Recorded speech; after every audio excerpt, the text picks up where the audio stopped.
சின்ன சின்ன பதம் வைத்து கண்ணா நீ வா வா வா, மணிவண்ணா நீ வா வா வா.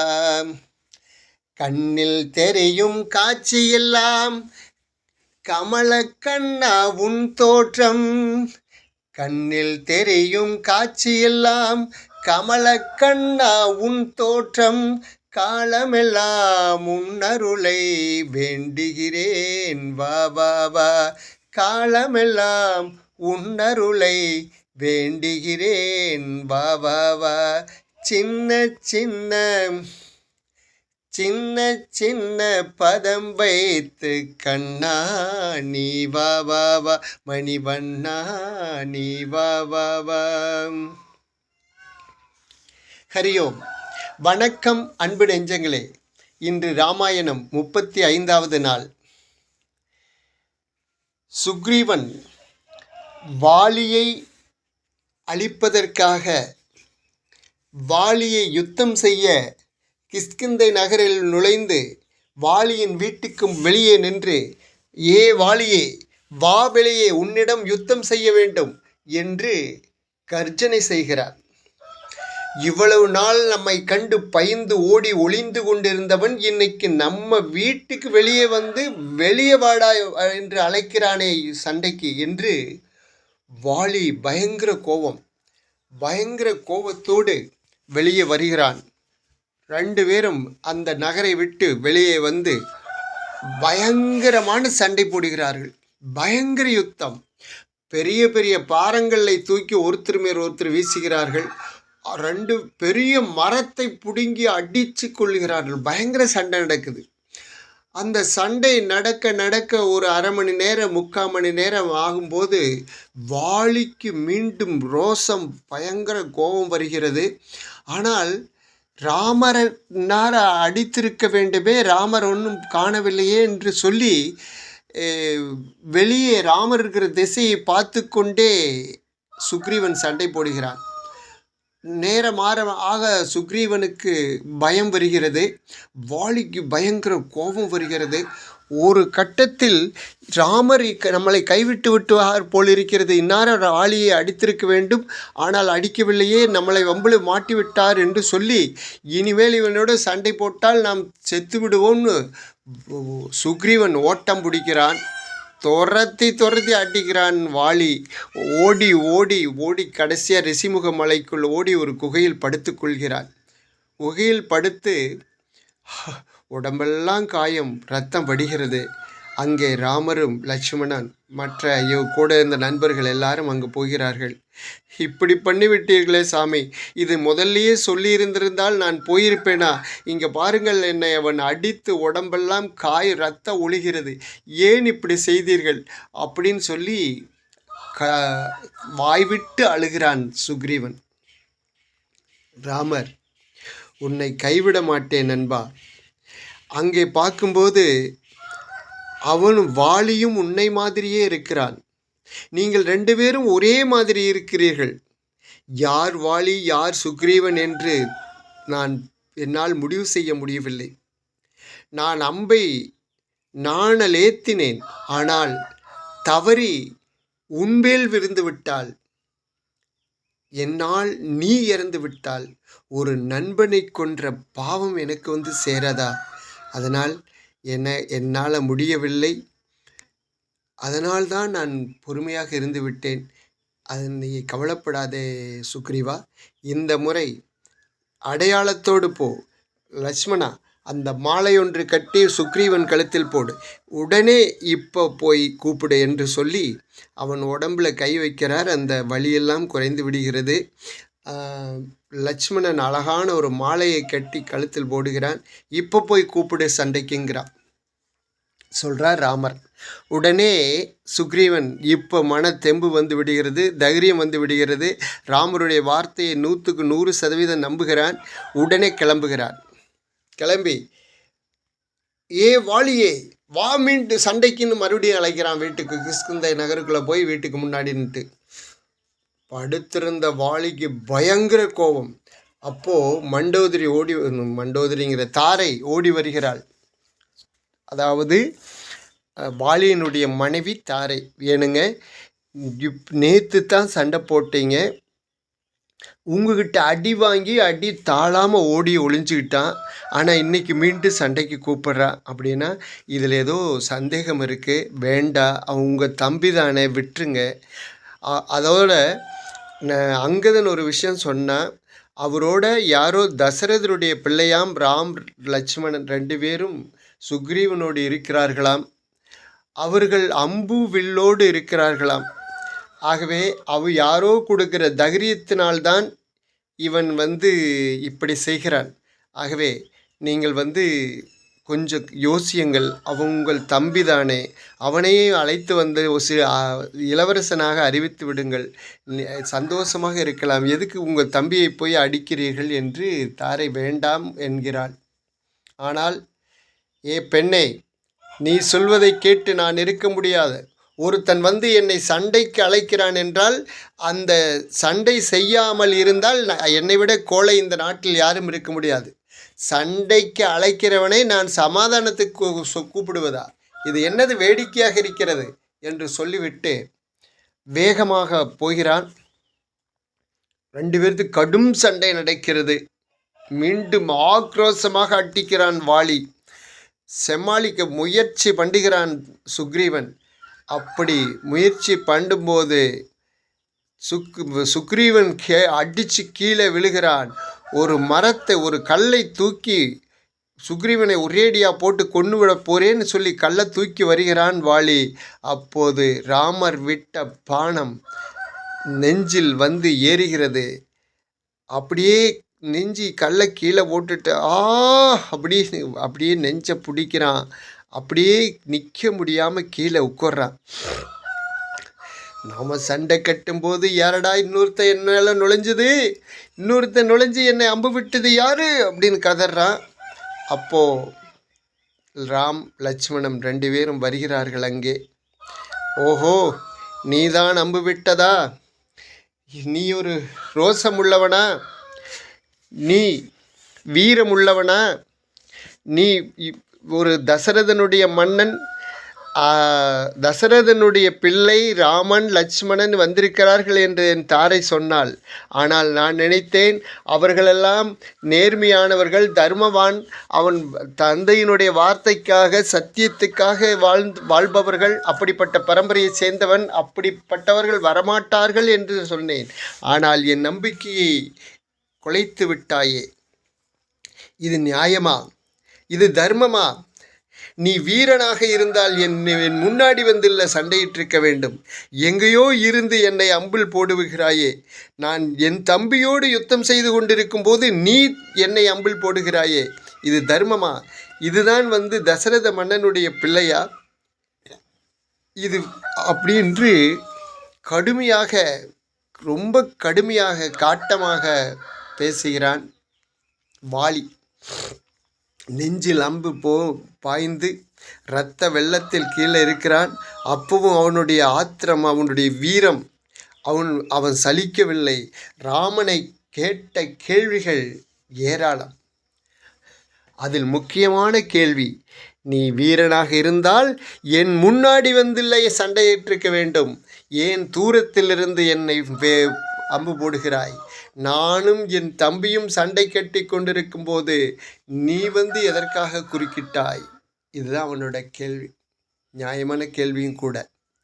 அப்போது ராமர் இதையெல்லாம் கேட்டு அமைதியாக பதில் சொல்கிறார். தர்மத்தை பற்றி நீ பேசுகிறாயா? நீ நடந்தது தர்மமாக நடந்தாயா? கூட பிறந்த தம்பி தன்னுடைய பிள்ளையாட்ட நினைக்க வேண்டும் என்று தர்மம் சொல்லுகிறது. கூட பிறந்த தம்பியை தன் பிள்ளை போல, தன் சிஷ்யனைப் போல நினைக்க வேண்டும் என்று தர்மம் சொல்கிறது. நீ அப்படியா நடந்தாய்? அதாவது கூட பிறந்த சகோதரியையும் தம்பி மனைவியையும் தன் மகளாக பார்க்க வேண்டும் என்று தர்மம் சொல்கிறது. நீ அப்படியா பார்க்கிறாய்? சொல். தர்மத்தை பற்றி நீ பேசுகிறாய், நீ எப்படி நடந்து கொண்டாய் என்று நான் அந்த வேகத்தில் இவன் சொல்கிறான், சுக்ரீவன் சொல்கிறான், உனக்கு என்ன, உன்னோட மனைவியை ராவணன் தூக்கி போய்விட்டான், அவளை மீட்க வேண்டும், அதற்காகத்தானே சுக்ரீவனோட திரிகிறாய். எங்கிட்ட சொல்லியிருந்தா அவனை தூக்கி ஒரு தகவல் அனுப்புனா அவன் கொண்டு வந்து விட்டுட்டு போயிருப்பான். நீ எதற்காக இவன் கூட சேர்ந்தாய்? நீ என்னோட எல்லாம் சேர்ந்திருக்கணும். நான் இந்த நாட்டு கிஷ்கிந்தையினுடைய அரசன் அல்லவா அப்படின்னு சொல்லி அவன் ஒளிஞ்சுக்கிட்டு தெரிகிறான். எனக்கா ஒளிஞ்சுக்கிட்டு தெரிகிறான், அவனை போய் அவங்க கூட ஏன் சேர்ந்தாய் அப்படின்னு சொல்லி வாலி கும்பிட்றான். உன் கேள்வியில் நியாயம் இருக்கிறது. உங்ககிட்ட சொல்லியிருந்தா நிச்சயமாக நீ செஞ்சிருப்பாய். ஆனால் அது நியாயமா? ராவணன் எப்படி என்னுடைய மனைவியை தூக்கி கொண்டு வைத்திருக்கிறானோ அதே போல உன்னுடைய தம்பியுடைய மனைவியும் நீ வைத்திருக்கிறாயே. உன்னிடம் நான் எப்படி வருவது? மனைவி இல்லாமல் மனைவி இழந்து நான் தவித்து கொண்டிருப்பதைப் போல சுக்ரீவனும் அவன் மனைவி இல்லாமல் அவன் காட்டுக்குள் தனியாக தவித்து கொண்டிருக்கிறான். அப்படிப்பட்டவர்கள் நாங்கள் ஒன்று சேர்ந்திருக்கிறோம். ஆனால் நீயோ அடுத்தவன் மனைவியை வைத்து கொண்டு அவனை அடித்து உதைத்து துவட்டிக்கிட்டு துவம்சம் பண்ணிக்கிட்டு இருக்கிறாய். நீ உன்னிடம் வந்து நான் உதவி கேட்க முடியுமா? உங்கள்கிட்ட என்ன நியாயம் இருக்கிறது? என்ன தர்மம் இருக்கிறது? ஆகவே சுக்ரீவன் என்னுடைய நண்பன், என் லட்சுமணனை போன்ற சுக்ரீவனும் எனக்கு ஒரு சகோதரன். என்னுடைய சகோதரனை காப்பது என்னுடைய கடமை. ஆகவே அதைத்தான் நான் செய்தேன் அப்படிங்கிறார். அப்புறம் மெல்ல உண்மை புரிகிறது வாலிக்கு. வாலி அதை ஏற்றுக்கொள்கிறான். ஆம் சுவாமி, நான் தவறு செய்து விட்டேன். தம்பி என்கிட்ட பலமுறை என்னிடம் மன்றாடினான், நான் தப்பு செய்யவில்லை என்று. நான் தான் கேட்கவில்லை.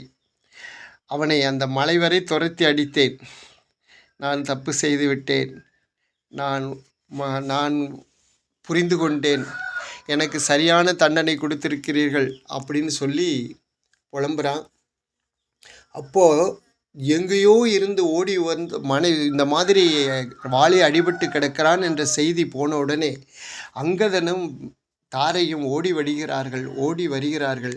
வந்து ஐயோ சாமி, இப்படி மலர்ந்து இரத்த வெள்ளத்தில் இப்படி மல்லாந்து கிடைக்கிறீர்களே இந்த மண்ணிலே, நீங்கள் இப்படி இருக்க வேண்டியவர்களா? இந்த நாட்டை ஆளக்கூடிய அரசன் அல்லவா? பட்டு மெத்தையில் படுக்க வேண்டியவர்கள் அல்லவா? இரத்த வெள்ளத்தில் இப்படி மண்ணில் படுத்திருக்கிறீர்களே, ஐயோ பாவமே, இப்படி செய்து விட்டார்களே. நீங்கள் எப்படி வாழ வேண்டும்? எப்படி சுகம் அனுபவிக்க வேண்டும்? ஆனால் இப்போ பேசாமல் இப்படி கிடக்கிறீர்களே என்று கதறி தன் மடியில் தலையை வைத்து, வாலியினுடைய தலையை வைத்து கதறி அழுகிறாள். அவள் அழும்போது ஒரு வார்த்தை சொல்கிறாள், ஐயோ சாமி, என்னை விட்டுவிட்டு போகிறீர்களே, உங்களை விட்டுவிட்டு நான் இந்த பூமியில் வாழ மாட்டேன். அங்கதன் எப்படியோ வாழட்டும், நானும் உங்களோடு வந்து விடுகிறேன், உங்கள் தீ மூட்டி நானும் இறங்கப் போகிறேன் அப்படின்னெல்லாம் சொல்லி அழுகிறாள். அப்போது லேசாக மயக்கம் தெளிகிறது. கண்ணை திறக்கிறான். உடனே தாரை சுக்ரீவனை பார்த்து, சுக்ரீவனும் பக்கத்தில் கண்ணீரோடு நிற்கிறான். சுக்ரீவனை பார்த்து இங்கே வா என்று அழைக்கிறான். தாரை, இவன்தான் இந்த நாட்டு அரசன். என் மகன் நீ அங்கதனை அழைத்து என் அங்கதனை நான் செல்லமாக வளர்த்து விட்டேன். அவனுக்கு ஒரு விவரம் தெரியாது, ஒரு பாவம் தெரியாது. அவன் உன் மகன் போல பார்த்துக்கொள். அவன் இந்த நாட்டினுடைய இளவரசனாக்கி உன் மகன் போல பார்த்துக்கொள். தாரை மிகவும் புத்திசாலி. அவள் இந்த 2வது யுத்தத்துக்கு வரும்போது கூட இந்த விஷயம் இப்படி நடக்கிறதுக்கு வாய்ப்பு இருக்கிறது, வேண்டாம் என்று தடுத்தாள். ஆனால் நான் தான் கேட்கவில்லை. அப்போ இந்த இடத்துல ஒரு விஷயம், வாலி இதுக்கு முன்னாடி ராமரிடம் பேசும்போது ஒரு விஷயம் சொல்கிறான். என்ன சொல்கிறான்னா, யார் சண்டைக்கு போனாலும் ஒரு எச்சரிக்கை கொடுத்திருக்க வேண்டும் அல்லவா? நீ எச்சரிக்கையும் செய்யாமல் வந்திருக்கிறாய், என்னை கொன்று விட்டாய் அப்படிமா வாலி.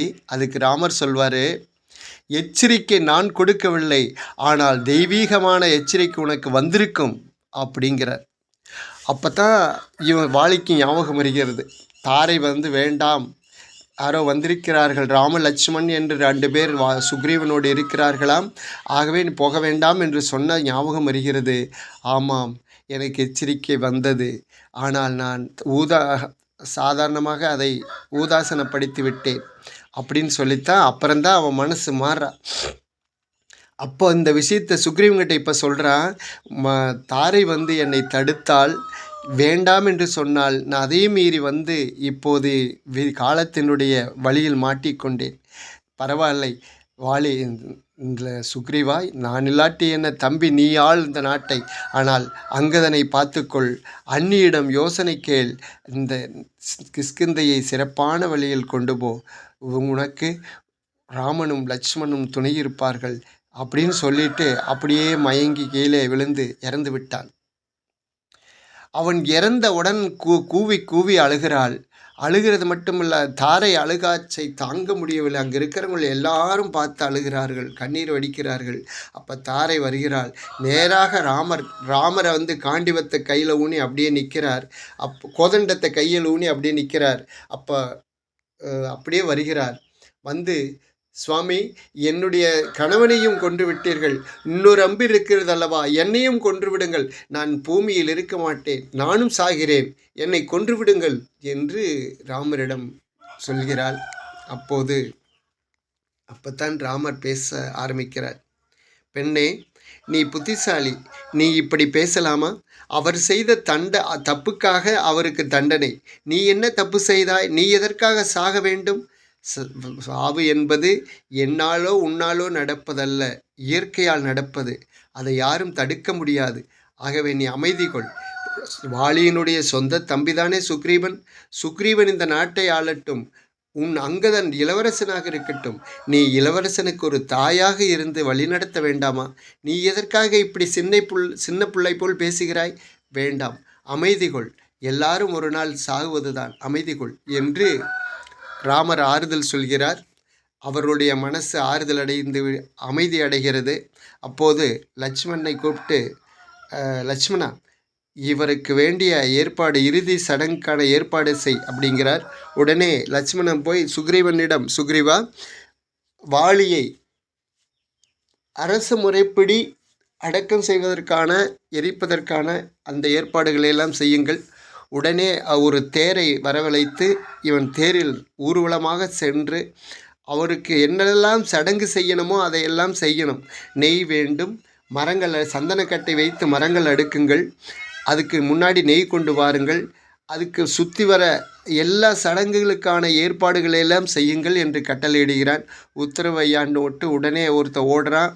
அங்கே கிஷ்கிந்தை நகரிலிருந்து ஒரு பெரிய ரதம் வருகிறது.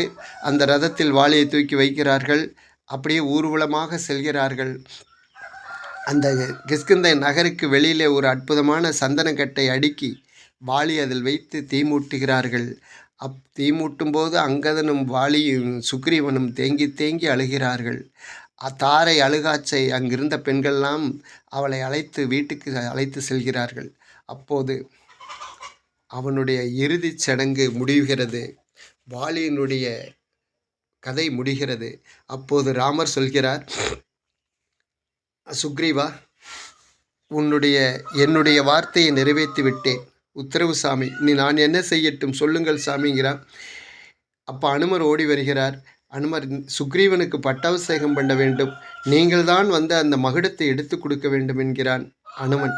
அப்போது ராமர் சொல்கிறார், நான் எந்த நகருக்குள்ளும் உள்ளே வரமாட்டேன். என்னுடைய தந்தை 14 வருடங்கள் நான் வனத்தில் வாழ வேண்டும் என்று எனக்கு கட்டளையிட்டிருக்கிறார். ஆகவே நான் எந்த நகருக்கும் வரமாட்டேன். என்னுடைய சார்பாக லட்சுமணன் வருவான், நீங்கள் அதை பார்த்து கொள்ளுங்கள்.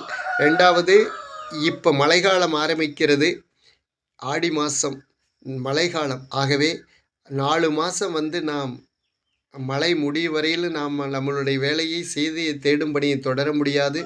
கார்த்திகை மாதம் மழை விட்டுவிடும். கார்த்திகை மாதம் முதல் நாளே ஆரம்பிக்கலாம்.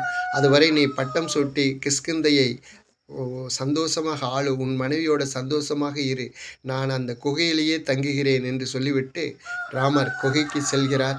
சுக்ரீவனுக்கு பட்டாபிஷேகம் நடக்கிறது. அங்கதனுக்கு இளவரசர் பட்டம் அறிவிக்கிறார்கள். இதை தாரை முன்னாடி நின்று கவனிக்கிறாள். அங்கிருக்கிற குருமார்கள்லாம் செய்து முடிக்கிறார்கள். அந்த முடிந்தவுடன் அவ்வளவு நாள் பிரிந்த தன்னுடைய மனைவி ஊர்மையுடன் சேர்ந்து சுக்ரீவன் சந்தோஷமாக வாழ்கிறான். ஒரு 4 மாதம் கழிகிறது. அதற்கு மேல் நாளை பார்ப்போம். நன்றி, வணக்கம்.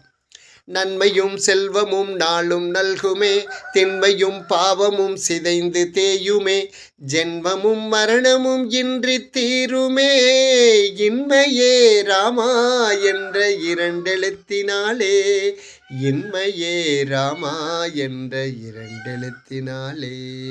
ஸ்ரீராம ராம ராமேதி ரமே ராமே மனோரமே, சகஸ்ரநாம தத்துல்யம் ராமநாம வராணனே. ராம் ராம் ராம்.